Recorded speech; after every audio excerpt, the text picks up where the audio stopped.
I'm going to be showing you now two features that we have here in order to help us to manage all the players we have in our account. So keep in mind that this is very useful for networks with hundreds of players, thousands of players. So the first one I want to show you is the dashboard. So on the dashboard, you can have a bigger view of what's going on with all your players, where they are located, geo-referenced here in the bottom. Up here, we have the connectivity status of the players. I only have one player and the only one I have is connected, it's online. Here we have the content synchronization. So it tells us if there is any player that is not synchronized with the contents published. And here we have the app version. This is where we can see the app version of the players we have in our network.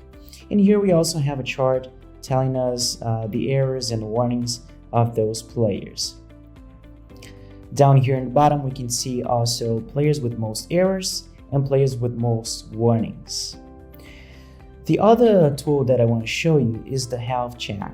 So on the health check, we can click here and it's basically going to tell us everything that might not be right in the platform or anything that needs your attention. So in this case, in my platform here, the only thing that the platform is telling me that might need my attention is that my player demonstration player is using more than 88% available storage space.